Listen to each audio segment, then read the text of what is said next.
भारतीय कला और स्थापत्य में मौर्योत्तर कालीन प्रवृत्ति। ठीक है। ईसा पूर्व दूसरी शताब्दी के बाद अनेक शासकों ने विशाल मौर्य साम्राज्य में अलग अलग हिस्सों पर अपना नियंत्रण स्थापित कर लिया, है ना। मौर्य साम्राज्य के बाद क्या हुआ, ये जो साम्राज्य था मौर्य साम्राज्य, ये एक नहीं कई शासकों के साम्राज्य बन गए। इसमें उत्तर भारत में और मध्य भारत के कुछ हिस्सों में कौन रहे, शुंग, वंश, कर्ण, कुषाण, गुप्त शासकों ने अपना आधिपत्य जमाया।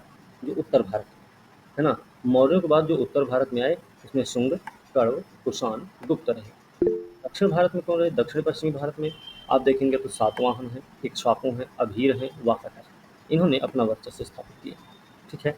संयोगवश ईसा पूर्व दूसरी शताब्दी में सनातन धर्म के दो मुख्य संप्रदाय बने। ईसा पूर्व दूसरी शताब्दी में ही सनातन धर्म के जो दो मुख्य संप्रदाय बने, उसमें एक वैष्णव धर्म और एक शैव धर्म का उदय हुआ है। ठीक है। याद रखना, कुछ पूछ रहे थे। भारत में ईसा पूर्व दूसरी शताब्दी के ऐसे अनेक स्थल हैं जिनका उल्लेख करना विषय की दृष्टि से उपयुक्त होगा। मूर्तिकला के कुछ उत्कृष्ट उदाहरण हैं, जैसे कौन से, विदिशा, है ना। नमूने आप देखेंगे तो विदिशा है, ये आपको मूर्तिकला के ही। भरहुत है मध्य प्रदेश में, दोनों मध्य प्रदेश में है। ठीक है। बोधगया बिहार में है, जगयपेट आंध्र प्रदेश में है, मथुरा उत्तर प्रदेश, खंडगिरी उदयगिरी उड़ीसा में है, भज है पुणे के निकट में, पावनी है नागपुर के निकट में। ठीक है। ये कुछ आपके क्या है, मूर्तिकला के उत्कृष्ट उदाहरण हैं।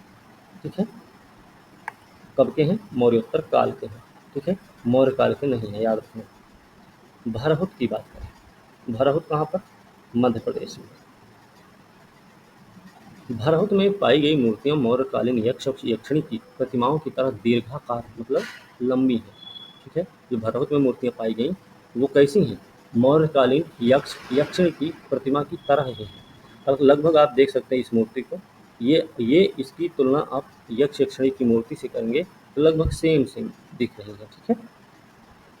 लेकिन प्रतिमाओं के आयतन के निर्माण में कम उभार है, लेकिन रैखिकता का ध्यान रखा गया है। ठीक है।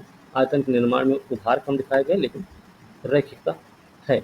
आकृतियां चित्र की सतह से ज़्यादा उभरी नहीं है। ठीक है। आख्यानात्मक उभार में तीन आयाम का भ्रम एक और झुके हुए परिप्रेक्ष्य के साथ दर्शाया गया है। आख्यान में स्पष्टता मुख्य मुख्य घटनाओं के चुनाव से बढ़ गई है। भरहुत में आख्यान फलक अपेक्षाकृत कम पात्रों के साथ दिखाए गए हैं। आख्यान मतलब क्या है, उनका वर्णन जो है, ठीक है, उनकी व्याख्या जो है, ठीक है, उनके वो जो चित्र हैं वो क्या बताना चाह रहे हैं, उनको क्या है, ठीक है, उस वो चीज़ें। तो तीन आयामों का भ्रम एक और झुके हुए परिप्रेक्ष्य के साथ दर्शाया गया है। आख्यान में स्पष्टता मुख्य मुख्य घटनाओं के चुनाव से बढ़ गई। भारत में आख्यान फलक अपेक्षाकृत कम पात्रों के साथ दिखाए गए। अब इसमें आप देख सकते हैं एक महिला है, बाकी उसके साथ जुड़े हुई ये सारी चीज़ें देख सकते हैं। तो पात्र मतलब एक, लेकिन ज्यों-ज्यों समय आगे बढ़ता जाता है कहानी के मुख्य पात्रों के अलावा अन्य पात्र भी चित्र की परिधि में प्रकट होने लगते हैं। कभी-कभी एक भौगोलिक स्थान पर अधिक घटनाएं चित्र की परिधि में एक साथ चित्रित की गई, जबकि कहीं-कहीं एक घटना को संपूर्ण चित्र में चित्रित किया गया। मूर्तिकारों द्वारा उपलब्ध स्थान का अधिकतम उपयोग किया गया है। आख्यान या कथानक में यक्ष यक्षिणियों के जुड़े हुए हाथ की तथा अकेली आकृतियों में हाथों को चपटा और छाती से लगा हुआ दिखाया गया है। ठीक है। ये थोड़ा सा अंतर है मौर्य कला और इस मौर्योत्तर कला में। लेकिन कुछ मामलों में, खास तौर पर बाद वाले समय में, हाथों को सहज रूप में छाती से आगे बढ़ा हुआ दिखाया गया है। जैसे ये वाला हाथ देख सकते हैं, है ना। ऐसे लग रहा है ना कि थोड़ा तिरछी मुद्रा में खड़ी है ना। ये डांस की मुद्रा भी हो सकती है ना, क्योंकि मुद्रा वैसी ही नज़र आ रही है। पैर थोड़ा मुड़ा हुआ है, ये एक हाथ जो उनका है एक तो ऊपर उठा हुआ है और दूसरा हाथ थोड़ा सा मुड़ा हुआ उनके कमर पे है ना। कमर पे मतलब आगे की तरफ है, पीछे नहीं है, ये भी याद रखने की ज़रूरत है। चूड़ी पहनी हुई है, गले में इनके हार है ना। और फिर ये देखिए ये कुछ ऐसे पहनी हुई है, ऐसे भी है ना, ये बीच में एक कुछ है टीका टाइप का, फिर इस ये ऐसे ऐसे लट है बना हुआ, फिर कमर में देखिए कुछ इन्होंने बांधा हुआ है, देख रहे हैं? तो ये कुछ चीज़ें रही हैं। इन उदाहरणों से स्पष्ट होता है कि कला शिल्पियों को, जो कि सामूहिक स्तर पर काम करते थे, उत्कीर्णन की विधि को समझना कितना जरूरी था। पानी वाले हैं, ठीक है, कितना जरूरी होता था वो लोग। प्रारंभ में सतह को तैयार करना प्रमुख काम था, उसके बाद मानव शरीर अन्य रूपों को उकेरा या बनाया जाता था। चित्र की सतह के छिछले उत्कीर्णन के कारण हाथों और पैरों को बाहर निकला हुआ दिखाना संभव नहीं था। इसीलिए हाथों को इसीलिए हाथों को जुड़ा हुआ, पैरों को बढ़ा हुआ दिखाया गया है। बोल दो भाई। ठीक है। शरीर ज़्यादा खड़ा तना हुआ दिखाई पड़ता है। भुजाएं और पैर शरीर के साथ साथ चिपके हुए से दिखाई देते हैं। ठीक है। किंतु आगे चलकर ऐसे दृश्य प्रस्तुति में संशोधन किया गया, आकृतियों का उत्कीर्णन गहरा होने लगा, आयतन बढ़ गया, जिससे मनुष्य और जानवरों के शरीर का प्रतिरूपण असली जैसा होने लगा। ये चित्र आप देख के आपको लगेगा ये कोई असली ही है ना? दिख रहा है, आपको भी समझ में आ रहा है ना? ऐसे ही आप देखेंगे चित्र जो है पूरा असली नजर आएगा। ठीक है। आयतन बढ़ गया, मनुष्य जानवरों के शरीर का प्रतिरूपण असली जैसा होने लगा। भरहुत, बोधगया, सांची, स्तूप, जगह पेट में पाई गई मूर्तियां इस शैली के अच्छे उदाहरण हैं। भरहुत की आख्यान उद्धृतियां रिलीफ से प्रकट होता है कि कला शिल्पी अपनी चित्रात्मक भाषा के माध्यम से कितने अधिक प्रभावशाली ढंग से अपनी कहानियां कह सकते थे। एक ऐसी आख्यान उद्धृति में सिद्धार्थ गौतम की माता महारानी माया देवी के एक स्वप्न की घटना को दिखाया गया है। इसमें क्या है, महारानी की आकृति को लेटी हुई अवस्था में और एक हाथी को ऊपर से उतर कर महारानी माया देवी की कोख मतलब गर्भाशय की ओर बढ़ते हुए दिखाया गया है। ठीक है। दूसरी ओर जातक कथाओं का चित्रण बड़े सरल तरीके से किया गया है। अच्छा, ये जो मूर्ति है, यही महारानी का जो मूर्ति है, ये आपको कहाँ पर मिल रही है? माया देवी की कोख में जो एक हाथी उतरता हुआ नजर आ रहा है, ये आपके भरहुत से मिली हुई मूर्ति है। ठीक है। फिर उसमें दूसरी तरफ जातक कथाओं को चित्रित किया गया है। उनमें कथा के भौगोलिक स्थल के अनुसार घटनाओं को प्रस्तुत किया गया है। जैसे रूरू जातक में बोधिसत्व हिरण को एक आदमी की जान बचाने के लिए उसे अपनी पीठ पर ले जाते हुए दिखाया गया। इसी में एक अन्य घटना में एक राजा को अपनी सेना के साथ खड़ा हुआ दिखाया गया है। राजा हिरण पर तीर छोड़ने ही वाला है और जिस आदमी की हिरण ने रक्षा की थी, उसे भी राजा के साथ खड़े हुए अपनी अंगुली से हिरण की ओर इशारा करते हुए दिखाया गया। कथानुसार आदमी ने बचाए जाने के बाद हिरण को वचन दिया था कि वह किसी भी व्यक्ति को उसकी पहचान नहीं बताएगा। ठीक है। पहचान नहीं बताई, लेकिन जब राजा हिरण की पहचान बताने वाले को पुरस्कार देने की घोषणा करता तो वह आदमी अपने वचन से फिर जाता और राजा को उसी जंगल में ले जाता जहाँ हिरण ने उसकी जान बचाई थी। ठीक है। तो ये आप ये चित्र देख सकते हैं। यहाँ पे महारानी माया देवी सोई हुई सी प्रतीत हो रही हैं, सोई हुई हैं, और यहाँ पे ये हाथी है जो इनके गर्भ में उतर रहा है। ठीक है। यहाँ पर ये हिरन वाला चित्र है। ठीक है। ये कुछ लोग तीर धनुष लेके खड़े हुए हैं। यहाँ पर ये आदमी है जो ये इशारा कर रहा है हिरन की तरफ। ठीक है। ये दो चित्र आप यहाँ पे देख सकते हैं। यह जान लेना भी दिलचस्प होगा कि विभिन्न प्रदेशों में ज्यों-ज्यों स्तूपों का निर्माण बढ़ता गया, उनकी शैलियों में भी अंतर आने लगा। अब अलग-अलग प्रदेश रहे हैं, तो उनकी शैली में भी अंतर आएगा। ईसा पूर्व पहली दूसरी शताब्दी की सभी पुरुष प्रतिमाओं में केश सज्जा को गुथे हुए दिखाया गया। कहीं भी आप देखें, पहली हो चाहे दूसरी शताब्दी हो, पुरुष प्रतिमाएं चाहे जो भी रही हों, उनके केश सज्जा को गुथा हुआ ही दिखाया गया है। कुछ मूर्तियों में तो यह सब जगह एक ही पाई जाती है। भारत में पाई गई कुछ मूर्तियां आज भारतीय संग्रहालय कोलकाता में सुरक्षित देखी जा सकती हैं। ठीक है। अब हम बात करेंगे सांची के स्तूप की। सांची के स्तूप क्या है? मूर्ति कला के विकास के अगले चरण को सांची स्तूप वन, मथुरा, आंध्र के गुंटूर जिले के बेंगी स्थान पर पाई जाने वाली मूर्तियों में देखा जा सकता है। यह चरण शैलीगत प्रगति की दृष्टि से उल्लेखनीय है। सांची के स्तूप वन में ऊपर और नीचे दो प्रदक्षिणा पथ हैं। कहाँ कहाँ? ऊपर और नीचे में। इसके 4 तोरण हैं, मतलब प्रवेश द्वार की संख्या 4 है, सुंदरता से सजे हुए। इन तोरणों पर बुद्ध के जीवन की घटनाओं और जातक कथाओं के अनेक प्रसंगों को प्रस्तुत किया गया है। मतलब जो प्रवेश द्वार बनाए गए हैं, उन पर क्या लिखा गया है, सॉरी, क्या चित्रित है, कौन सी घटनाएं उस पर चित्रित हैं? तो बुद्ध के जीवन आधारित घटनाएं, है ना, जातक कथाओं की घटनाएं उस पर उकेरी गई हैं। प्रतिमाओं का संयोजन अधिक उधारदार है। संपूर्ण अंतराल में भरा हुआ हाव भाव शारीरिक मुद्राओं का प्रस्तुतिकरण स्वाभाविक है। शरीर के अंग प्रत्यंग में कोई कठोरता नहीं दिखाई देती। सिर काफी उठा हुआ है। बाहरी रेखाओं की कठोरता अनम्यता कम हो गई है। आकृतियों को गति दी गई है। आख्यान में विस्तार आ गया है। मौर्योत्तर काल की बात चल रही है ना? मौर्य काल से मौर्योत्तर काल के सफर में अगर देखा जाएगा तो किन किन चीज़ों कैसा कैसा परिवर्तन देखने को मिला है, किन किन चीज़ों में परिवर्तन आया है ना, क्या क्या बदलाव देखे गए हैं, चाहे वो मूर्ति कला की बात हो, चाहे वो स्थापत्य कला की बात हो, ठीक है?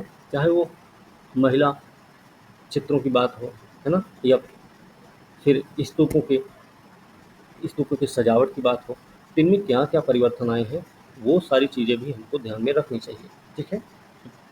मौर्य वाला चैप्टर और मौर्योत्तर वाले चैप्टर में इस बात का भी विशेष ध्यान रखना है कि मौर्य से मौर्योत्तर के बीच में क्या-क्या परिवर्तन देखे गए। और यही नहीं, शुरुआत के जो दूसरी शताब्दी ईसा पूर्व की घटना है या उसका जो चित्रांकन है, उसके बाद का जो चित्रांकन है, उनमें क्या अंतर रहा है, ठीक है? इनको भी इसमें ध्यान रखना है। बात समझे? अब देखेंगे तो हाव-भाव, शारीरिक मुद्राओं का प्रस्तुतिकरण स्वाभाविक हो गया है। शरीर के अंग-प्रत्यंग में कोई कठोरता नहीं दिखाई देती। सिर काफ़ी उठी हुई है, बाहरी रेखा की कठोरता, अनम्यता कम हुई है, आकृतियों को गति दी गई, आख्यान में विस्तार आ गया, उकेरने की तकनीकें भरहुत की तुलना में अधिक उन्नत प्रतीत होती हैं। मतलब भरहुत और सांची की भी तुलना जब करेंगे, तो हमको ये भी समझ में आएगा कि जो यहाँ पर चित्रों को उकेरने की पद्धति रही है, उनमें भी उन्नत किस्म प्रतीत होती है, ठीक है? भरहुत की अपेक्षा। बुद्ध को प्रतीकों के रूप में प्रस्तुत किया जाना अब भी जारी है। मौर्य कला और मौर्योत्तर कला में ये एक समानता है कि जैसे उस समय बुद्ध के प्रतीकों को ही प्रस्तुत किया जाता था, आज भी वही चीज़ है। सांची के स्तूप वन में आख्यान अधिक विस्तृत कर दिए गए हैं, लेकिन स्वप्न प्रसंग का प्रस्तुतिकरण महारानी को लेटी अवस्था में ऊपर से उतरते हुए हाथी के चित्र द्वारा बहुत ही सरल तरीके से दिखाया गया है। कुछ ऐतिहासिक आख्यान जैसे कि कुशीनगर की घेराबंदी है, बुद्ध का कपिलवस्तु भ्रमण है, अशोक द्वारा रामग्राम स्तूप का दर्शन आदि को पर्याप्त विस्तार के साथ प्रस्तुत किया गया। बाद के समय में मथुरा में पाई गई इस काल की प्रतिमाओं में भी ऐसी ही विशेषता पाई जाती है, हालांकि उनके रूप आकृति यानी अंगों प्रत्यंगों के प्रस्तुतिकरण में कुछ अंतर जरूर देखने को मिल जाएगा, ठीक है? यहाँ पर इन्होंने स्तूप बनाया है। स्तूप में आप देखेंगे तो क्या-क्या नज़र आ रहा है हमको? एक देखिए सबसे ऊपर क्या है, छतरी है, ठीक है? छतरी में 3 छतरियाँ नज़र आ रही हैं। अब ये 3 छतरियाँ जो है ना, इनका अलग ही मतलब है, ठीक है? इन तीनों छतरियों का अलग-अलग मतलब है, ये भी याद रखने की ज़रूरत है, ठीक है? फिर एक हर्मिका है, हर्मिका कहाँ है? छतरी के जस्ट नीचे, ठीक है? हर्मिका छतरी के जस्ट नीचे है। ये आपका अंडा है, ये जो स्तूप है, ठीक है? फिर इसकी चारों तरफ ये रेलिंग बनी हुई, एक रेलिंग यहाँ, एक रेलिंग यहाँ। ये दोनों रेलिंग क्या है? दोनों रेलिंग के अंदर मतलब ऊपर से पहली रेलिंग और स्तूप के बीच का जो एरिया है वो प्रदक्षिणा पथ है। तो दूसरा प्रदक्षिणा पथ ये है जो वेदिका के बीच में है ना? ये दो तो इसमें प्रदक्षिणा पथ दिखाए गए। फिर एक वेदिका है, वेदिका मतलब ये चारों तरफ से ये जो दीवार है, ये प्रवेश द्वार आप देख रहे हैं जिनको तोरण कहा जाता है। मेधी मेधी इसमें है, ये बीच वाली जो दीवार है ये मेधी है, ठीक है? ओके, ये कुछ चीज़ें हैं जो हमें पता होनी चाहिए, ठीक है? ओके, अब अगर हम देखें जैसे स्तूप की ही बात अगर करते हैं, तो स्तूप में क्या-क्या देखने को मिलता है? हमने एक देखा है इसमें बुद्ध के अवशेष मिलेंगे, प्रतीकों की उनकी पूजा होती है। अशोक का इसमें उल्लेखनीय योगदान आपको नज़र आएगा, है ना? गौतम बुद्ध के जीवन का उत्सव मनाने के लिए निर्मित किया गया था, धम्म प्रचार के लिए निर्मित किया गया। इनका निर्माण क्यों हुआ है? तो एक तो उनके जीवन का उत्सव मनाने के लिए, दूसरा धम्म का प्रचार करने के लिए, ठीक है? इसमें आप स्तूपों में सांची का है, भरहुत स्तूप है, राजगृह स्तूप नाम ले सकते हैं। इनके जो भाग हैं, उनके बारे में अगर देखेंगे तो तोरण, तोरण जिसको हम प्रवेश द्वार बोलते हैं, कितने प्रवेश द्वार हैं गिन सकते हैं? 1 है, 2 है, 3 है, 4 है, ठीक है? वेदिका, वेदिका क्या हुई? वेदिका आप देखेंगे तो ये स्तूप के चारों ओर है। ये ये स्तूप के चारों ओर ये क्या है? ये वेदिका है, ठीक है? ये चारों ओर वेदिका आपकी है, ये जो दिख रही है, सॉरी, हाँ ये वेदिका है पूरी, ठीक है? चारों तरफ से ऐसे बनाई गई। फिर प्रदक्षिणा पथ, प्रदक्षिणा पथ क्या है? चबूतरा और वेदिका के बीच वाला एरिया, ये जहाँ पे मेधी लिखा हुआ है ना, ये वाइट कलर, ये पूरा प्रदक्षिणा पथ है, ठीक है? फिर अंड है, अर्धचंद्राकार स्थिति, जो अर्धचंद्राकार है आकृति। हर्मिका क्या है? अंड के ऊपर है, ये हर्मिका बॉक्स जैसी आकृति है, रखी हुई है। फिर आता है छत्र, सबसे ऊपर है, और छत्र में जो 3 छतरियाँ नज़र आ रही हैं, इनका मतलब क्या है? इसमें एक श्रद्धा है, एक सम्मान है और एक क्या है आपका? उदारता का प्रतीक है, ठीक है? ये आप इसमें देख सकते हैं, ठीक है? स्तूप की बात है तो। ओके, अब इसके बाद में स्थल करते हैं इसमें। ठीक है, तो गुफा संख्या 10, 9, 12 और 13 आरंभिक चरण की है। 11, 15 और 6 ऊपरी तथा निचली, और गुफा संख्या 7 ईसा की 5वीं शताब्दी के उत्तरवर्ती दशकों से पहले की है। इसमें बताने का मतलब ये है कि जो सबसे शुरुआती दौर है वो आपका 10, 9, 12, 13 है। फिर 11, 15 और 6 ऊपरी निचली के हैं। फिर 7 नंबर जो है वो आपका 5वीं शताब्दी के उत्तरवर्ती दशकों से पहले की है। बाकी सभी गुफाएं 5वीं शताब्दी के परवर्ती दशकों से ईसा की 6ठी शताब्दी के पूर्ववर्ती दशकों के बीच खोदी गई। कितनी गुफाएं हैं? कुल 24 गुफाएं हैं, है ना? इसमें पता, चैत्य गुफा संख्या 19 और 26 विस्तृत रूप से उत्कीर्ण है। उनका मोहरा बुद्ध और बोधिसत्वों की आकृतियों से सजाया गया है। ठीक है, याद रखने की जरूरत है। अब हम क्या पढ़ रहे हैं? अजंता के बारे में पढ़ रहे हैं। ठीक है, हो सकता है कि प्रश्न आपसे पूछा जाए कि गुफा के अजंता गुफा शैल चित्र का विस्तृत वर्णन करें, तो आप यहाँ से उसका वर्णन कर सकते हैं। अंतर सिर्फ इतना याद रखना होगा कि इसका परिचय जो देना है वो अजंता से ही संबंधित होना चाहिए, इधर उधर से नहीं। ठीक है, निष्कर्ष भी देना होगा, बाकी ये सारी चीज़ें आप बता सकते हैं। ठीक है, और कुछ नहीं इधर करेंगे तब भी काम चल जाएगा आपका। वो गज पृष्ठीय तहखानेदार छत वाली किस्म की है। तहखाना तो समझते ही होंगे, है ना? नहीं समझते होंगे आप लोग, हो सकता है। तहखाना जैसे पहले क्या होता था, लाइट नहीं थी तो दिया दिया जलाते थे, और दिया जला के क्या बोलते थे? गोधुली, गोधुली में ले जाओ इसको सझोकी, तहखाना में रखो, है ना? गुफा संख्या 26 बहुत बड़ी है। भीतर का संपूर्ण बड़ा कक्ष, जिसको मंडप बोलते हैं, बुद्ध की अनेक प्रतिमाओं से घेरा गया। उनमें सबसे बड़ी प्रतिमा महापरिनिर्वाण की है। ठीक है, तो गुफा संख्या 26 महापरिनिर्वाण से संबंधित है। शेष सभी गुफाएं विहार चैत्य किस्म की हैं। उनमें खंभों वाला बरामदा है, खंभों वाला मंडप है, दीवार के साथ साथ प्रकोष्ठ बने हुए हैं। पीछे की दीवार पर बुद्ध का मुख्य पूजा गृह है। मुख्य पूजा गृह क्या है आपका? जो क्या बोलते हैं? स्तूप। ठीक है, अजंता में पूजा स्थल की प्रतिमाएं आकार की दृष्टि से बड़ी और आगे बढ़ने की ऊर्जा के साथ प्रदर्शित की गई हैं। ये एक इसकी सबसे बड़ी विशेषता, सबसे अच्छी विशेषता मानी जाती है। कुछ विहार गुफाओं का कार्य अभी तक पूर्ण नहीं हुआ है। गुफा संख्या 5, 14, 23 और 24 अजंता के महत्वपूर्ण संरक्षकों में ये पेपर में पूछा भी जाता है, आपको पता होना चाहिए कौन कौन है। बाराहदेव गुफा संख्या 16 का संरक्षक था, जो वाकाटक नरेश हरिसेन का प्रधानमंत्री था। उपेंद्र गुप्त 17 से 20 का संरक्षक, जो उस क्षेत्र का स्थानीय शासक और वाकाटक नरेश हरिसेन का सामंत हुआ करता था। फिर बुद्ध भद्र हैं, जो गुफा संख्या 26 के संरक्षक हैं। ठीक है कौन? फिर मथुरा दास हैं, मथुरा दास 4 के संरक्षक। इन सब के नाम उल्लेखनीय हैं। ठीक है, ये अब पूछा जाता है एग्जाम में, आपको पता भी होना चाहिए। गुफा संख्या 1, 2, 16 और 17 में अनेक चित्र आज भी शेष हैं।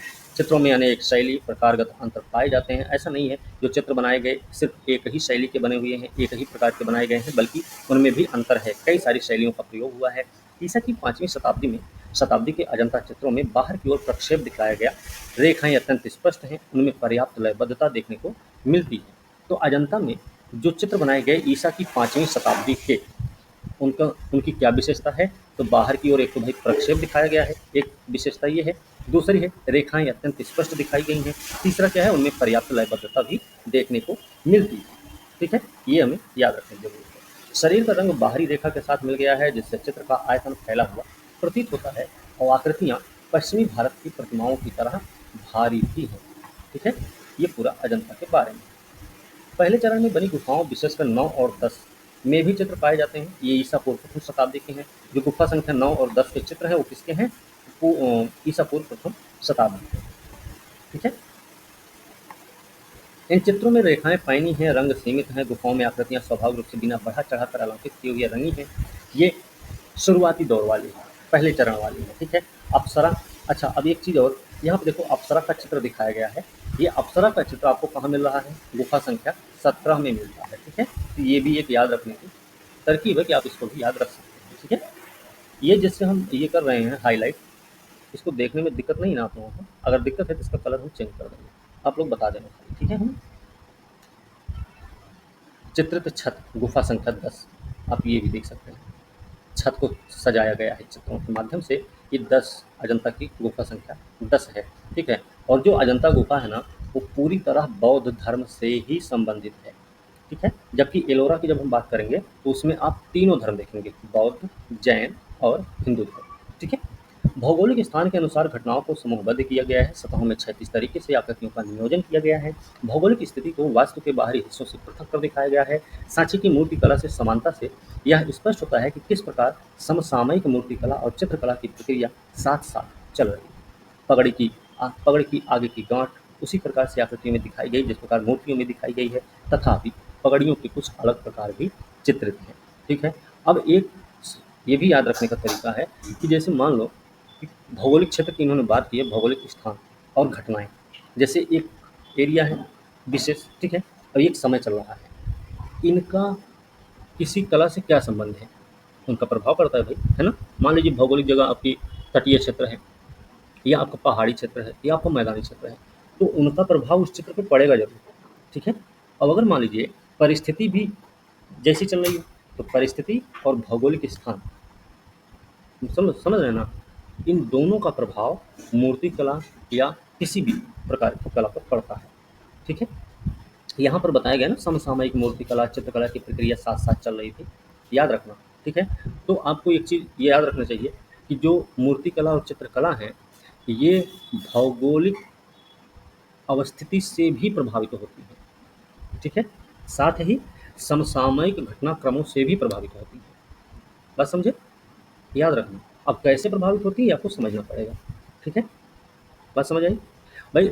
उस समय के जो चित्र बनाए गए, सर में पगड़ी है, सामने की तरफ जूड़ा है ना, उनके भी जूड़ा बंधा हुआ है, तो क्यों बंधा हुआ? आज के समय में किसी पुरुष को देखा है या किसी साधु सन्यासी को देखा कि वो जूड़ा बांधे चलते हैं, है ना? वो तो बड़े बड़े बाल, उनके खुले हुए बाल होते हैं, कुछ की दाढ़ी होती है, कुछ की होती ही नहीं है ना? ऐसे भी आपने साधु देखे होंगे। आज का समय, अब आज के समय में अगर चित्र बनाया जाए, मूर्ति बनाई जाए, तो कैसी बनेगी?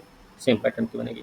ठीक है। और मान लीजिए वो एरिया दक्षिण भारत का हो, तमिलनाडु का किनारा, तमिलनाडु हो, महाराष्ट्र हो, कर्नाटका हो, आंध्रा हो, केरला हो, ये वाला क्षेत्र हो, तब कैसी बनेगी? तो भैया जाहिर सी बात है, वो शरीर पे क्या डालेंगे, एक तो धोती ओढ़ लेंगे, काम चल जाएगा उनका। बस समझे।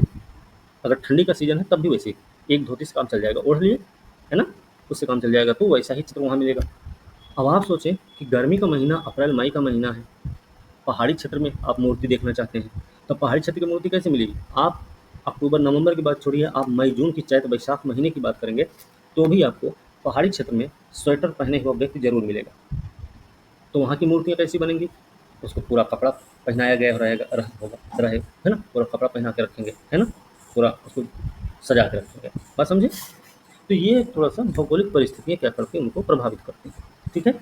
समसामयिक की जो बात है, आज के समय में कितना पुरुष ऐसा है जो कुंडल पहन लेता होगा, जो साधु सन्यासी भी है, नहीं पहनते तो नहीं बनेगा। बात समझे। नहीं खाओगे तो नहीं मिलेगा, बात खत्म है। ठीक है। चलो, तो ये थोड़ा-सा आपको याद रखना पड़ेगा। ठीक है? आप नोट्स भी बना सकते हैं इसी तरीके से, भौगोलिक स्थान कैसे प्रभावित करते हैं, समसामयिक घटनाक्रम मूर्तिकला को कैसे प्रभावित करते हैं, ठीक है? वो आप यहाँ से समझ के अपना नोट्स बना सकते हैं। पगड़ी की आगे की गाँठ उसी प्रकार से आकृतियों में दिखाई गई जिस प्रकार मूर्तियों में दिखाई गई है, तथा पगड़ियों के कुछ अलग प्रकार भी चित्रित हैं। क्या सभी लोग एक जैसी पगड़ी बाँधते हैं क्या? आप किसी मराठी से मिलिए, उनकी पगड़ी अलग तरीके की होगी, किसी पंजाबी से मिलिए, उनकी पगड़ी अलग तरीके की दिखेगी, और किसी किसान से मिले तब क्या करेगा? एक गमछा है, उसी कंधा पर रखा हुआ है, उसी को उठाया और बस एक हाथ से जो लेफ्ट वाले हाथ में पकड़ा था, उसको थोड़ा-सा लटकाया और दाहिने वाले हाथ से कस दिया, है ना?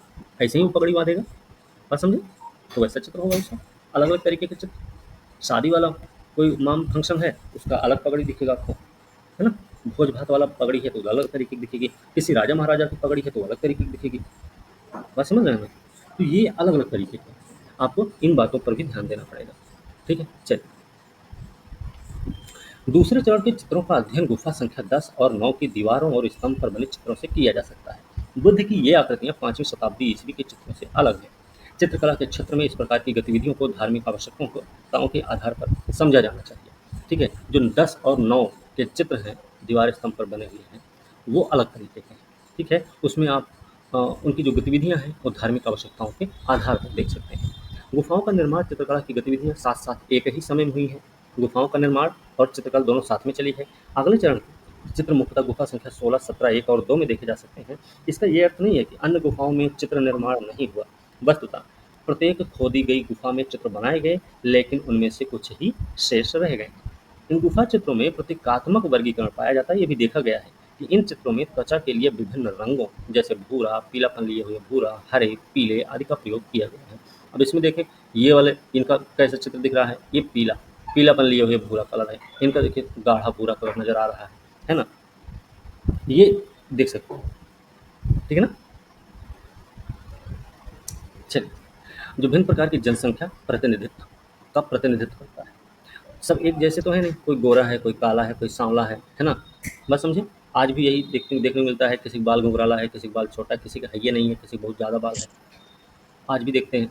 तो उस तरीके से दिखाए गए हैं, ठीक है? तो ये भी हमको याद रखना पड़ेगा कि जो गुफाओं के चित्र बनाए गए ना, उनकी त्वचा के रंग भी अलग-अलग हैं। अजंता की बात अभी कर रहे हैं, ठीक है? अलग-अलग कलर के हैं उनके, भिन्न प्रकार के अलग-अलग। अच्छा, अगर उनके चित्र अलग, चित्रों की जो त्वचा है अलग-अलग रंगों की बनाई गई है, तो उसका मतलब है कि वो अलग-अलग जनसंख्या का प्रतिनिधित्व कर रही हैं, ठीक है? गुफा संख्या 16-17 के चित्रों में सटीक और शालीन रंगात्मक गुणों का प्रयोग हुआ। इनमें गुफा की मूर्तियों के समान भारीपन नहीं, आकृतियों के घुमाव लयात्मक हैं। भूरे रंग की मोटी रेखाओं से उभार प्रदर्शित किया गया है। भूरे रंग की मोटी रेखाओं से उभार प्रदर्शित किया गया है। अब ये उभार क्या है? ये आप किनारे किनारे देख रहे होंगे, है ना? गाढ़ा भूरा, है ना? ये आपको उभार देखने को मिलेगा इससे, ठीक है? ठीक है ना? ये सब रेखाएं जोरदार शक्तिशाली हैं, आकृति संयोजनों में विशिष्ट चमक देने का प्रयास किया गया है। ये सब आप लोग अपने नोट्स में जरूर शामिल करना। गुफा संख्या 1 एवं 2 के चित्र सलीके से बने हुए हैं। स्वाभाविक है, जो गुफा की मूर्तियों से सामंजस्य रखते हैं। वास्तु का संयोजन भी सामान्य है। इनमें आकृतियों को त्रिआयामी बनाने हेतु विशेष प्रभाव लाने के लिए गोलाकार संयोजन का प्रयोग भी किया गया है। तो वास्तु का संयोजन तो सामान्य है, लेकिन आकृतियों को त्रिआयामी, थ्री डायमेंशनल बनाने का एक प्रयास किया गया है, और जिसके लिए क्या किया गया? गोलाकार संयोजन का प्रयोग किया गया है, ठीक है? ध्यान रखना। तो अर्धनिर्मित लंबी आंखें बनाई गई हैं। चित्रकारों के विभिन्न समूहों द्वारा निर्मित चित्रों की भिन्नता का पता उनकी प्रतीकात्मकता, शैलीगत विशेषता से चलता है। कैसे आप पता करेंगे कि इन मूर्तियों को अलग अलग चित्रकारों के द्वारा बनाया गया है? तो उनके बनाने का जो तरीका है ना, किसी ने क्या किया होगा, उन्होंने अ, किसी चेहरे को एकदम भरा पूरा, किसी ने दुबला पतला बनाया होगा, किसी ने लंबी आँख, किसी ने छोटी आँख बनाई, किसी ने नाक लंबी, किसी ने नाक छोटी बनाई। इनकी आँखें देखो, इनकी आँख देख रही है, लंबी दिख रही है, इनकी इनकी आँख कैसी दिख रही है, ठीक है? तो ये आप पता कर सकते हैं कि अलग-अलग चित्रकारों ने काम किया है इसमें, ठीक है? स्वाभाविक भंगिमाएँ, बढ़ा-चढ़ाकर नौ बनाए गए चेहरों का प्रयोग विशिष्ट रूप से किया गया है, ठीक है? जो चित्र बनाए गए, उनमें कोई बढ़ा-चढ़ाकर नहीं बताया गया है। इन प्रतिमाओं के विषय बुद्ध के जीवन की घटना, जातक, अवदान, कथाओं के प्रसंग हैं, ठीक है? जो चित्र बने हैं, कैसे हैं? बुद्ध के जीवन की घटना पर आधारित है, जातक और अवदान कथा के प्रसंग हैं। कुछ चित्र जैसे सिंहल अवदान, जनक जातक, विदुर पंडित जातक के प्रसंग गुफा की संपूर्ण दीवार को ढके हुए हैं, ठीक है? इनके बारे में भी आपको याद रखना पड़ेगा। महाजनक जातक क्या है, सिंहल अवदान क्या है, विदुर पंडित जातक। उल्लेखनीय है छद्दंत जातक की कथा आरंभिक काल की गुफा संख्या 10 पर विस्तार पूर्वक चित्रित की गई, और भिन्न भिन्न घटनाओं को अनेक भौगोलिक स्थलों के अनुसार एक साथ रखा गया। जैसे कि जंगल में घटित घटनाओं को राजमहल में घटित घटनाओं से अलग दिखाया गया, ठीक है? जंगल में जो घटनाएं घटी, अच्छा, जंगल में कौन सी घटना घट सकती है? जंगल में घटना घट सकती है, आदमी को शिकार करते दिखाया जाएगा, पत्ते बटोरते दिखाया जाएगा, है ना? घास फूस इकट्ठा करते दिखाया जाएगा अपना, है ना? शहद को निकालते दिखाया जाएगा, यही दिखाया जाएगा। और राजमहल में क्या होगा? राजमहल में राजा होगा, चाक चौबंद व्यवस्था होगी, रानियाँ होंगी, है ना? कई सारी रानियाँ वानियाँ होंगी उसमें, है ना? एक दासी दासी एक नहीं होगी, कई सारी दासियाँ भी होंगी। तो दरबार लगा होगा, मंत्रीगण बैठे होंगे, है ना? द्वारपाल अलग दिखेगा, घोड़े दौड़ रहे होंगे। ऐसे आप गलती से अपने मन में एक कपोल कल्पना धारित कर लो, कल्पना कर लो, भैया हम राजमहल में जा रहे हैं। अब राजमहल में जाना है, तो सबसे पहले किससे भेंट होगी? द्वारपाल से। द्वारपाल कैसा होगा? बड़ी बड़ी मूछ वाला, एकदम लंबा चौड़ा हट्टा खट्टा आदमी, दो ठो भाला लिए खड़ा होगा ऐसे, और कैसे क्रॉस लगा के अपना अपना भाला, कहाँ जा रहा है? बता देने तो ये भाला भोंक देंगे भाई तुम्हारे पेट में, है ना? तो एक तो वो शुरुआत में वही मिल गया, ले भैया पहले से डरा दिया। अब और आगे क्या बात करेंगे किसी से? सिटी पिट्टी गुल है अभी, चलो आगे चलते भैया, यहाँ से पार हो गए। आगे पहुँचे, पता चला कि कहाँ जा रहा? ले उसको बताना पड़ेगा, बड़ी आफत है भाई, चलो वापस चलते हैं। बढ़िया, मतलब ये आप जंगल में क्या है, जंगल में आप गए, पता चला हु हा, है ना? उस समय सब लोग क्या कर रहे होंगे? हु हा है ना? और एक वो गाना जो ऊ लाला, ऐसे कुछ करके वो सब कर रहे होंगे, अपना डांस वांस कर रहे होंगे, ये सब गाना गा के। पता चला उसी बीच में तुम पहुंच गए, एक तो जानवर ऐसे लकड़ी के बना के उसमें टांगे होंगे, नीचे आग जल रही होगी, वो पक रहा होगा और उसी किनारे किनारे घूम के सब लोग डांस करेंगे, उसमें बीच में तुम पहुंच गए। अब क्या करेंगे, वही भाला लेके जो डांस कर रहे थे वही भाला लेके तुम्हारी तरफ दौड़ पड़ेगा सब। बता दे, बता दे तू किसका खबरी है? किस मकसद से यहाँ आया हुआ है? बांधो इसको पेड़ से, फिर तुमको बांध देंगे, फिर तुम्हारे चारों तरफ घूम घूम के वही डांस चालू कर देंगे, है ना? बस समझे? तो जंगल में तो ये सिस्टम आपके साथ हो जाएगा, राजमहल में दूसरा सिस्टम है। राजा साहब दरबार लगाए बैठे होंगे, हाँ बताइए आपकी क्या समस्या है, वहाँ ये पूछेगा। और यहाँ क्या होगा, यहाँ से पहले बल्लम लेके दौड़ जाएंगे आपके पास, बताओ नहीं तो मार देंगे, ला भैया, है ना? तो ये क्या है कि जंगल में जो घटनाएं घट रही हैं और राजमहल में जो घटनाएं घट रही हैं, दोनों को अलग अलग तरीके से दिखाया गया है। गुफा संख्या 10 में छद्मंत का दृश्य पूरी तरह पाली पाठ का अनुसरण करता है। ठीक है, वैसे ये प्रश्न पूछा तो नहीं गया मेरे ख्याल से, लेकिन आपको इतना पता होना चाहिए गुफा संख्या 10 किससे संबंधित है, ठीक है, लेकिन आपको छद्मंत का नाम याद होना चाहिए। छद्मंत क्या है? छद्मंत एक जातक है, जातक कथा का एक रूप है। ठीक है, जातक के कई सारे प्रकार है ना, तो एक प्रकार छद्मंत भी है। तो गुफा संख्या 10 में क्या है, छद्मंत का पूरी तरह अनुसरण हुआ, छद्मंत का दृश्य दिखाया गया है, और वो भी कैसे, पाली की, पाली पाठ में। जबकि गुफा संख्या 17 में वही प्रसंग भिन्न रूप में चित्रित है, प्रसंग वही है लेकिन अलग तरीके से दिखाया गया। तथापि यह द्रष्टव्य है कि पद्मपाणि और वज्रपाणि की आकृतियां अजंता में आम है, अनेक गुफाओं में पाई जाती हैं।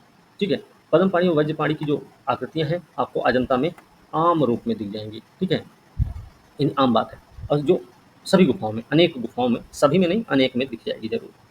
ठीक है, प्रांगण कैलाश मंदिर गुफा संख्या 16 एलोरा, ये एलोरा में है। गुफा संख्या 16 की बात है, गुफा संख्या 16 ये पेपर में पूछा भी गया है। गुफा संख्या 16 किससे संबंधित है? कैलाश मंदिर से संबंधित है। इसमें एक हाथी दर्शाया गया, आपको याद रखना चाहिए, है ना? और हाथी कैसा हाथी है ये?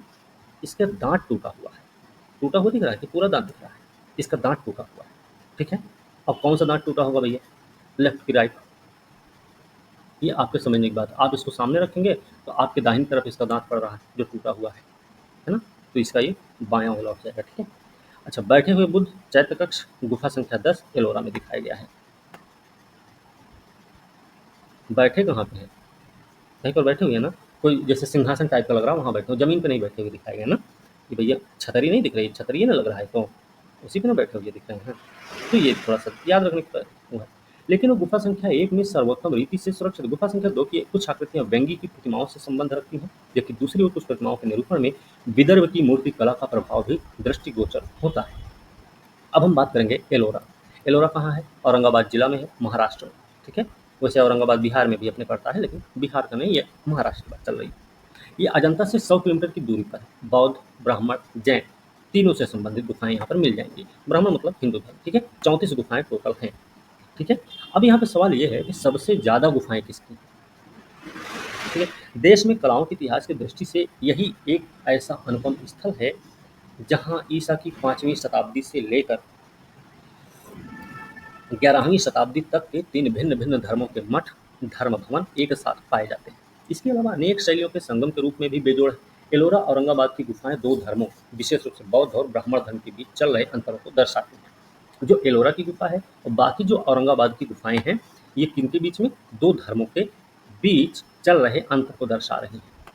ठीक है, वहाँ बाहर बौद्ध गुफाएं, बौद्ध जहाँ बौद्ध धर्म के वज्रयान संप्रदाय की कई सारी प्रतिमाएं हैं। एलोरा की बात चल रही है, याद रखना, बौद्ध धर्म के वज्रयान संप्रदाय की, वज्रयान संप्रदाय से संबंधित जो प्रतिमाएं हैं, तारा का है, महामयूरी का है, अक्षोभ्य का है, अवलोकितेश्वर, मैत्रेय, अमिताभ, इनकी प्रतिमाएं। अब अमिताभ बच्चन से तुलना मत करना, अमिताभ बच्चन नहीं, अमिताभ वज्रयान संप्रदाय से संबंधित है। ठीक है, बौद्ध गुफाएं आकार की दृष्टि से काफी बड़ी हैं, उनमें एक, दो, यहाँ तक कि 3 मंजिलें हैं। बौद्ध गुफाएं कैसी हैं? आकार की दृष्टि से 3-3 मंजिलें तक की हैं। ठीक है, 1 से लेकर 3 मंजिल तक। उनकी स्तंभ भी विशाल है। अजंता में भी 2 मंजिला गुफाएं दिखती हैं। ठीक है, अजंता और एलोरा की यहाँ पे तुलना भी आप कर सकते हैं आराम से, मगर एलोरा में 3 मंजिली गुफा बनाना वहाँ की विशेष उपलब्धि कही जा सकती है। ऐसी गुफाओं पर प्लास्टर और रंग रोगन किया भी गया है। यहाँ की गुफा पे, मतलब जो एलोरा की गुफा है, इनकी बात है।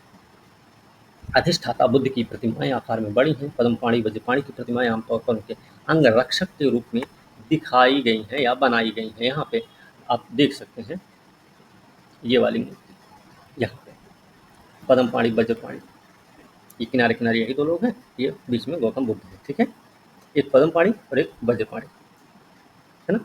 पद्मपाणि क्या कौन है? जिनके हाथ में अच्छा, पद्म और वज्र में अंतर क्या होगा? ऐसे नॉर्मल अगर समझे, वज्र का मतलब क्या है? कुछ मारपीट वाला कुछ सामान होगा उनके पास, है ना? वज्र टाइप, वज्र फाट पड़ा है, नहीं बोलते सब। तो और दूसरे पद्म है, पद्म मतलब होता है कमल वमल, कुछ ऐसा चीज़ लिए होंगे, ठीक है? तो ये दोनों लोग फिलहाल पद्म पाणी वज्रपाणी दोनों किनारे किनारे खड़े हैं। गुफा संख्या 12 जो कि 3 मंजिली गुफा है, आपको याद रखना है। उसमें किसका? तारा, अवलोकितेश्वर, मानुषी, बौद्ध बुद्धों, वैरोचन, अक्षोभ्य, रत्न संभव, अमिताभ, अमोघ सिद्धि, वज्रसत्व, वज्रराज की प्रतिमाएं उपलब्ध हैं। कौन सी? 12 में, गुफा संख्या 12 में। दूसरी ओर ब्राह्मण धर्म की दो, तो एक ही 2 मंजिली गुफा यानी गुफा संख्या 14। ब्राह्मण धर्म की जो गुफा है उसमें से एक गुफा ऐसी है जो 2 मंजिली है और उसका नाम है गुफा संख्या 14। स्तंभों के डिजाइन बौद्ध गुफाओं में बनने शुरू हुए थे और जब वो विकसित होते होते 9वीं शताब्दी की जैन गुफा में पहुंचे तो वे अत्यंत अलंकृत हो गए और उनके सज्जात्मक रूप में भारी उभार आ गए। ब्राह्मणिक गुफा संख्या 13 से 28 में अनेक प्रतिमाएं पाई जाती हैं। उनमें से कई गुफाएं शैव धर्म को समर्पित हैं, परंतु उनमें शिव और विष्णु तथा पौराणिक कथाओं के अनुसार उनके अवतारों की प्रतिमाएं भी दर्शाई गई हैं। ऐसा बताया जाता है एलोरा की जो ये गुफा है, इसमें विष्णु के 10 अवतार हैं, 10 अवतारों को ऐसे चित्रित किया गया है, ठीक है? ब्राह्मण धर्म में भी शैव और वैष्णव से संबंधित है, ठीक है? 13 से 28 तक की हैं गुफाएं ब्राह्मण धर्म की, याद रखना। और विशेष रूप से किसके? शिव और विष्णु से संबंधित। शैव कथा प्रसंगों में कैलाश पर्वत को उठाए हुए रावण, अंधकासुर वध, कल्याण सुंदर जैसे प्रसंग स्थान स्थान पर चित्रित किए गए शैव कथा में, जबकि वैष्णव कथा प्रसंग में विष्णु के विभिन्न अवतारों को दर्शाया गया है। एलोरा की प्रतिमाएं अति विशाल हैं, उनका आयतन भी बाहर निकला हुआ जो चित्र की परिधि में गहराई उत्पन्न करता है। नोट्स का हिस्सा है भाई, ठीक है? आपको नोट्स नोट करने पड़ेंगे, ठीक है? तुलना करनी पड़ेगी, क्या है वो भी बताना पड़ेगा, क्यों है वो भी बताना पड़ेगा, इनमें क्या अंतर है वो भी बताना पड़ेगा, बात समझे? और समानता क्या है वो भी बताओ। तो एलोरा की प्रतिमाएं अति विशाल हैं, आयतन बाहर निकला हुआ जो चित्र की परिधि में गहराई उत्पन्न करता है। प्रतिमाएं भारी हैं, मूर्तिकला का शानदार प्रदर्शन किया गया है। एलोरा में अनेक कलाकार भिन्न भिन्न स्थल जैसे विदर्भ, कर्नाटक, तमिलनाडु से आए हुए थे। उन्होंने प्रतिमाओं को उकेरा, इसलिए मूर्तिकला की शैलियों की दृष्टि से भारत में इसे अनेक शैलियों का संगम स्थान कहा जा सकता है, ठीक है? मतलब जो एलोरा की मूर्ति कला है, शैलियों की दृष्टि से देखी जाए तो ये अनेक शैलियों का संगम स्थान है। उसका कारण क्या है? तो कारण यही है कि जो यहाँ के कलाकार रहे हैं वो अलग अलग क्षेत्रों से आए हुए थे। विदर्भ से आया कोई, कोई कर्नाटक से आया, कोई तमिलनाडु से आया। गुफा संख्या 16 को कैलाश लेनी कहा जाता है। यहाँ केवल एक अकेली गुफा को काटकर एक शैल मंदिर बनाए गए, इसे वास्तव में कलाकारों की एक अनुपम उपलब्धि कहा जा सकता है। इस पर हम अगले अध्याय में चर्चा करेंगे, ठीक है? महत्वपूर्ण शैव गुफाओं में गुफा संख्या 29 और 21।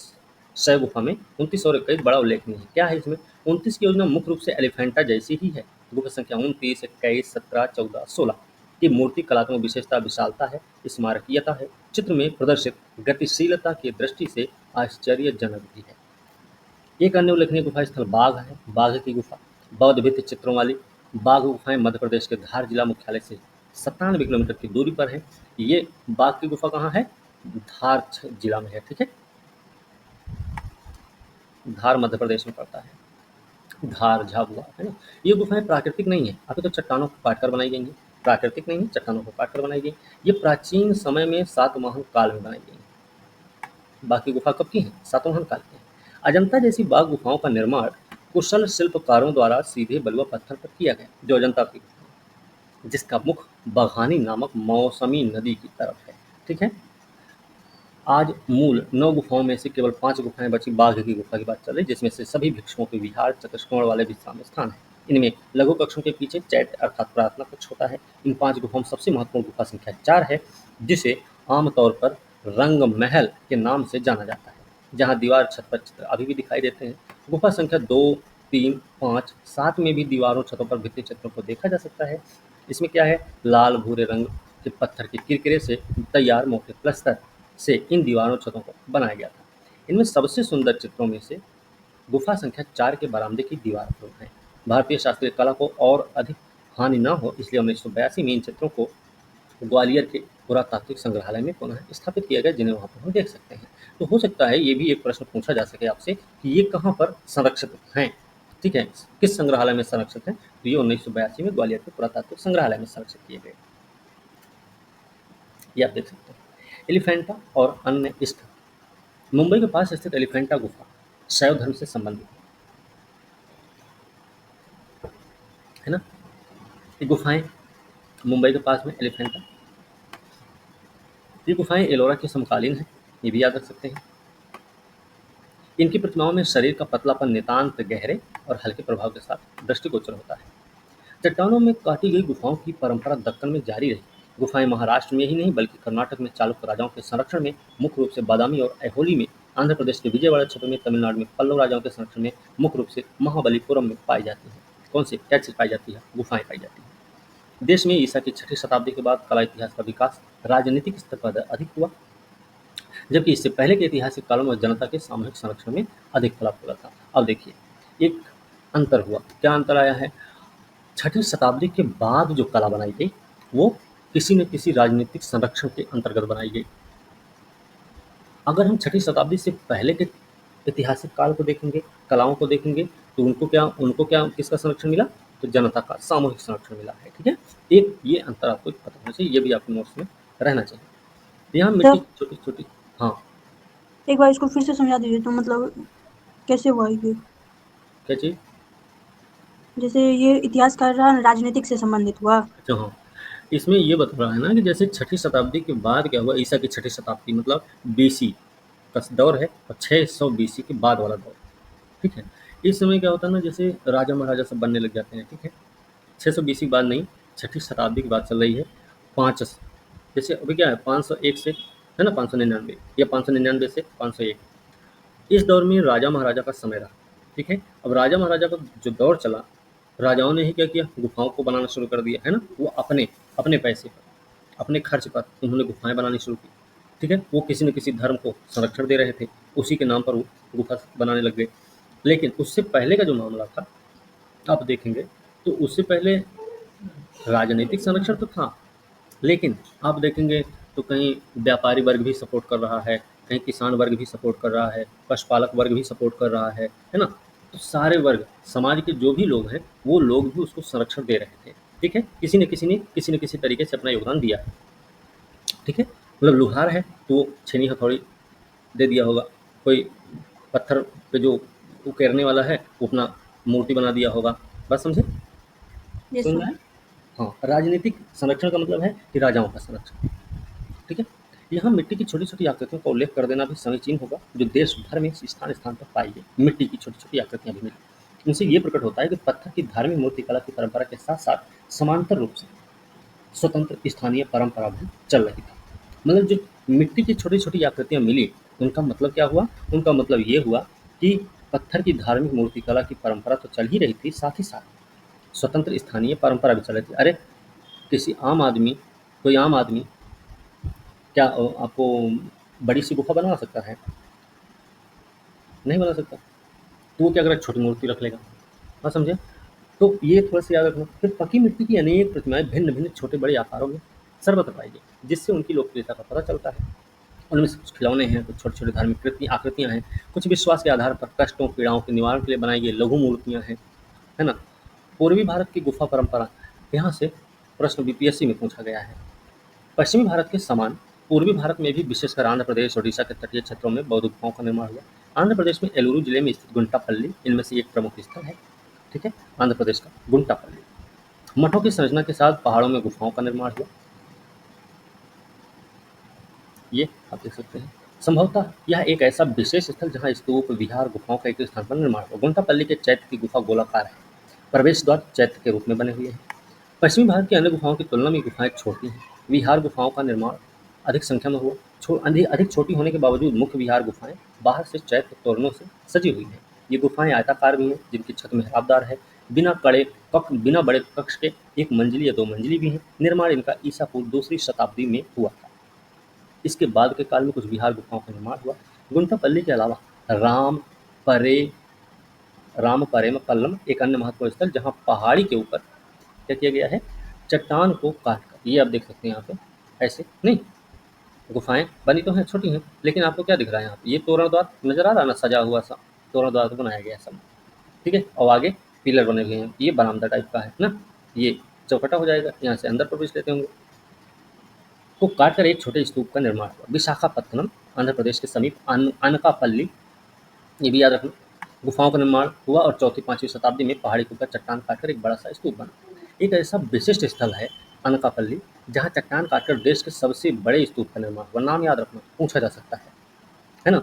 देश का वह एक स्थान जहाँ पर चट्टानों को काटकर देश के सबसे बड़े स्तूप का निर्माण हुआ, उसका नाम क्या है? तो उसका नाम आपको पता होना चाहिए। नाम है अनकापल्ली। कहाँ पड़ता है? विशाखापत्तनम के पास में, आंध्र प्रदेश में। इस पहाड़ी के चारों ओर पूजा करने के लिए अनेक स्तूपों का निर्माण भी किया गया। ठीक है। ओडिशा में भी चट्टान काटकर गुफा बनाने की परंपरा रही। खंडगिरी, उदयगिरी इसके सबसे आरंभिक उदाहरण है, जो भुवनेश्वर के समीप में है। ये गुफाएं फैली हुई, जिनमें खारवेल जैन राजाओं के शिलालेख भी हैं। शिलालेखों के अनुसार ये गुफाएं जैन मुनियों के लिए थी। इनमें से कई मात्र एक कक्ष की बनी हैं। कुछ गुफाओं को बड़ी चट्टानों में पशु का आकार देकर बनाया गया है। बड़ी गुफाओं में आगे स्तंभों की कड़ी बनाकर बरामदे के पिछले भाग में कक्षों का निर्माण किया गया। इन कक्षों के प्रवेश का ऊपरी भाग चैत्य तोरणों आज भी प्रसिद्ध स्थानीय लोक कथाओं के संदर्भ से सुसज्जित है। ये बीपीएससी में पूछा गया सवाल है। मेरे ख्याल से 68 या 69 में पूछा गया था। ठीक है, तो आप नोट कर लेंगे। आप प्रश्न वहाँ देखिए, 68 या 69 का मेंस वाला पेपर, मेरे ख्याल से 68 69 ही है। फर्स्ट पेपर में ही ये प्रश्न दिया गया है। आप इसको पढ़ के वहाँ से प्रश्न उत्तर लिख सकते हैं। अब यहाँ पे देखिए प्रश्न भी दिया है। सांची की स्तूप संख्या 1 की भौतिक सौंदर्य विशेषता का वर्णन करें। 5वीं 6वीं शताब्दी ईस्वी में उत्तर भारत मूर्तिकला की शैलीगत प्रवृत्ति का विश्लेषण करें। इसी चैप्टर से प्रश्न है। भारत के विभिन्न भागों में गुफा आश्रयों से एलोरा के एकाश मंदिर तक वास्तुकला का विकास कैसे हुआ, ये भी आप बता सकते हैं। अजंता के भित्ति चित्र क्यों विख्यात हैं, ये भी आप बता सकते हैं। इन सब इस पर आप प्रश्न लिख सकते हैं। ठीक है, ये सांची का स्तूप है, स्तूप संख्या 1 है। ठीक है, देख लीजिए ये तोरण द्वार, देख रहे हैं तोरण द्वार कैसे सजा हुआ है। ये तो बाद का बना हुआ तोरण द्वार ना, शुरुआत में तो ये लकड़ी का बना हुआ था, बाद में इसको पत्थर से सजा दिया गया है।